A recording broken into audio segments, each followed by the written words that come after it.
नमस्कार सर्वांना, आपल्या यूट्यूब चॅनलवरती सर्वांचं स्वागत आहे. आज आपण उन्हाळी वाळवणातील उपवासाचे साबुदाणा आणि बटाट्याचे पापड पाहणार आहे. चला तर मग रेसिपीला सुरुवात करूया. तर त्यासाठी मी इथे 1 किलो बटाटे घेतलेले आहेत. आता हे बटाटे कुकरमध्ये आपण शिजवून घेणार आहे. तर इथे मी बटाटे कुकरमध्ये घेतलेले आहेत. त्याच्यामध्ये बटाटे बुडेल इतकं पाणी घातलेलं आहे. आता कुकरचं झाकण झाकून साधारण 5 ते 6 शिट्ट्या करून घ्यायच्या आहेत, म्हणजे आपले बटाटे अगदी मऊसूत शिजतील.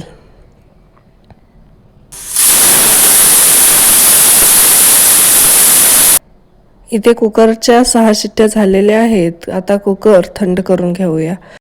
कुकर थंड होतंय तोपर्यंत मी एका वाटीने 1.5 वाटी इथे साबुदाणा घेतलेला आहे.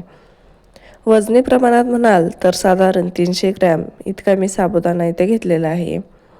आता हा साबुदाणा मीडियम गॅसवरती साधारण 5 ते 6 मिनिटे व्यवस्थित असा भाजून घ्यायचा आहे.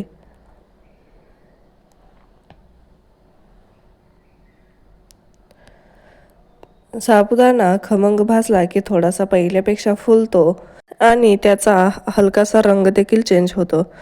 त्यानंतर ओळखायचा आपला साबुदाणा भाजलेला आहे. आता हा साबुदाणा मी गॅस बंद करून थंड करून घेणार आहे. त्यानंतर एका मिक्सरच्या भांड्यामध्ये हा साबुदाणा आपण बारीक करून घ्यायचा आहे.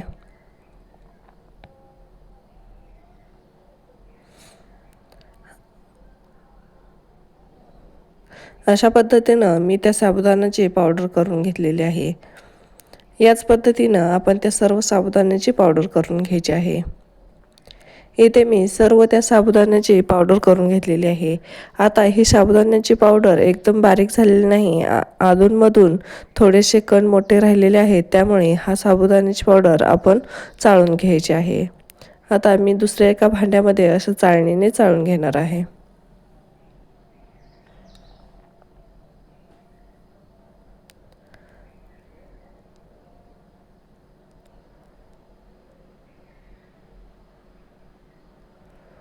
तर इथे माझं सर्व साबुदाण्याची पावडर चाळून झालेली आहे. आता इथे चाळून घेतल्यामुळे भांड्यामध्ये अगदी बारीक अशी पावडर पडलेली आहे आणि चाळणीमध्ये मोठे मोठे कण असे राहिलेले आहेत. आता हे एकदा परत मिक्सरला फिरवून याच्यामध्ये आपण मिक्स करणार आहे. तर इथे अशा पद्धतीनं सर्व साबुदाण्याची आपली पावडर तयार झालेली आहे. तोपर्यंत आपले कुकरमधील बटाटे देखील थंड झालेले आहेत. आता याच्या आपण सर्व साली काढून घेऊया. इथे आपला बटाटा अगदी व्यवस्थित शिजलेला आहे, कुठेही कच्चा राहिलेला नाही.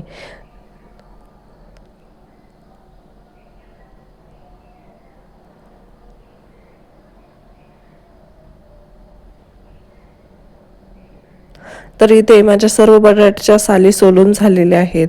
आता हा बटाटा मी एका किसणीने किसून घेणार आहे. तुम्ही हवा असेल तर मॅशरने मॅश देखील करू शकता.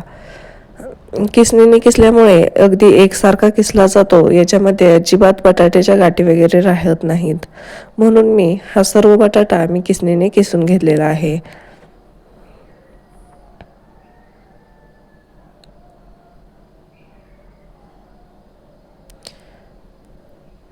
हे बघा, अगदी मऊसूत असा आपला बटाटा किसलेला आहे. याच पद्धतीने आता सर्व बटाटा आपण किसून घ्यायचा आहे.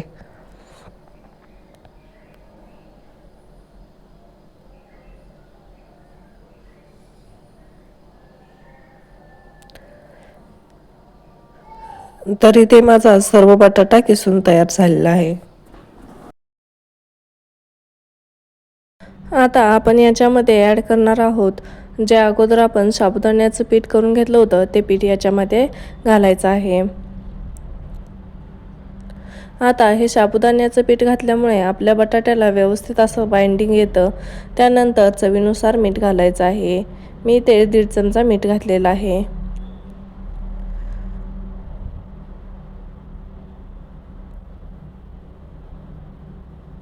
त्यानंतर मी 10 ते 15 हिरव्या मिरच्या मिक्सरला फिरवून घेतलेल्या आहेत, त्या देखील याच्यामध्ये घालायच्या आहेत. आता हाताने हे सर्व व्यवस्थित असं मिक्स करून याचा पिठाचा जसा गोळा बनवतो अगदी त्याच पद्धतीनं या सर्व मिश्रणाचा गोळा तयार करून घ्यायचा आहे.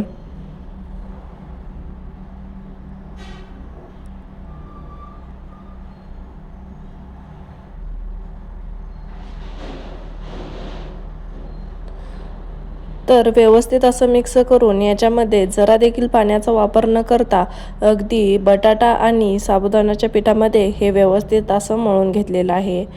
याच्यासाठी पाण्याची अजिबात आवश्यकता लागत नाही।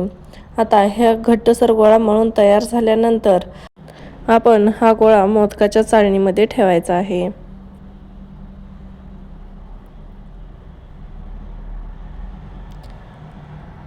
आता हा पिठाचा गोळा मोदकाच्या चाळणीमध्ये ठेवून मी याच्या अगोदरच गॅसवरती पाणी गरम होण्यासाठी एक पातेलं ठेवलं होतं। त्या पातेलावरती ही पिठाची चाळण ठेवून द्यायची आहे।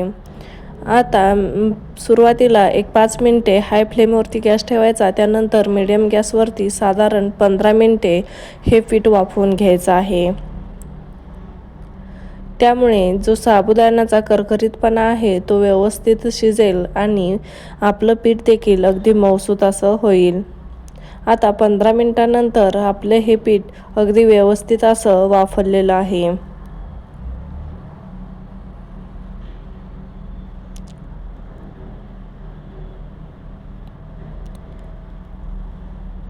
हे पाहू शकता, मी तुम्हाला आतून देखील फोडून दाखवते। पीठ अगदी आतून देखील व्यवस्थित असं शिजलेलं आहे।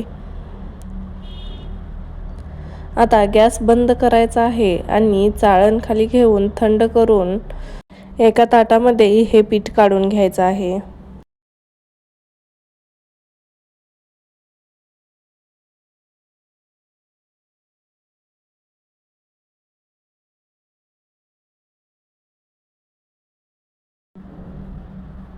तर आता सर्व पीठ मी ताटामध्ये काढून घेतलेलं आहे। आता हे पाहू शकता, आपलं पीठ अगदी व्यवस्थित शिजलेलं आहे। साबुदाणा व्यवस्थित शिजल्यामुळे पिठाला चिकटपणा देखील छान आलेला आहे। आता यातील पिठाचा एक छोटासा गोळा काढून घ्यायचा आहे आणि याचे पापड थापून घ्यायचे आहेत। हे पापड अजिबात लाटायचे नाहीत। मी आता एका प्लास्टिकच्या कागदावरती छोटासा गोळा काढून घेतलेला आहे आणि त्याच्यावरती दुसरा एक प्लास्टिकचा कागद ठेवून प्लेटने असं दाबून घ्यायचं आहे। तर तो गोळा असा प्लेटने दाबून झाल्यानंतर आपला पापड व्यवस्थित असा पसरतो। तर हे बघा, आपला पापड अगदी व्यवस्थित असा पसरलेला आहे। त्यानंतर वरचा प्लास्टिकचा कागद अशा पद्धतीनं काढून घ्यायचा आहे। आता अशा पद्धतीने पापड बनवण्यासाठी हाताने खूप दाबावं लागतं, म्हणून इथं मी पापड मशीन घेतलेली आहे। तुमच्याकडे जर पापड मशीन असेल तर मी अगोदर दाखवलेलं तसंच प्लेट ठेवून पापड पसरू शकता। माझ्याकडे इथे पापडाची मशीन आहे, त्यामुळे मी पापडावर देखील एका प्लास्टिकच्या कागदावरती गोळा ठेवून वरून एक प्लास्टिकचा कागद ठेवायचा आहे आणि व्हिडिओत दाखवल्याप्रमाणे असा पापडाच्या मशीनीने तो गोळा दाबून घ्यायचा आहे। बघा, पापडाच्या मशीनीने अगदी सहज आपला पापड 1 मिनिटात तयार होतो।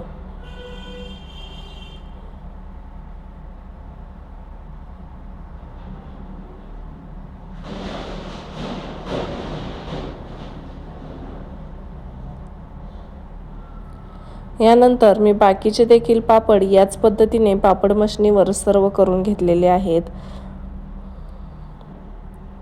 इथे पापड मशीनीवरच मी बाकीचे सर्व पापड बनवून घेतले, त्यामुळे मला जास्त वेळ लागला नाही। साधारण 10 ते 15 मिनिटांमध्ये माझे सर्व पापड बनवून तयार झाले।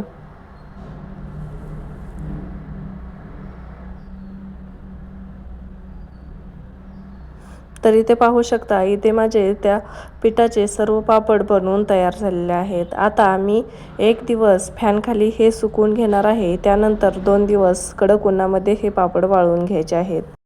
तर 2 दिवस उन्हामध्ये वाळवून माझे हे पापड अशा पद्धतीनं तयार झालेले आहेत। अगदी व्यवस्थित आणि कुठेही चिरलेले नाहीत। तर खरंच हे पापड बनवण्यासाठी खूप कमी वेळ लागतो आणि कोणतीही पूर्वतयारी वगैरे करावी लागत नाही। याच्यासाठी साबुदाणा भिजत घाला वगैरे असं काहीच करावं लागत नाही। अगदी तुम्ही झटपट 1 तासात देखील सर्व पापड तयार करू शकता। तर या पापडांची रेसिपी कशी वाटली कमेंट करून नक्की सांगा आणि रेसिपी जरा जरी आवडली असेल तर व्हिडिओला लाईक आणि चॅनलला सबस्क्राईब करायला विसरू नका। तर आता इथे मी एका कढईमध्ये तेल गरम करून घेतलेलं आहे, त्याच्यामध्ये तुम्हाला हे पापड तळून देखील दाखवते।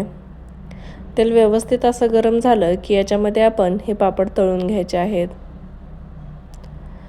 तर अगदी दुपटीने हे पापड सहज फुलतात आणि अगदी कुरकुरीत होतात आणि नेहमीच्या पापडापेक्षा अगदी वेगळी चव आणि खायला देखील खमंग आणि कुसकुशीत लागतात. तर तुम्ही देखील याच पद्धतीने या उन्हाळ्यामध्ये नक्की पापड बनवू शकता.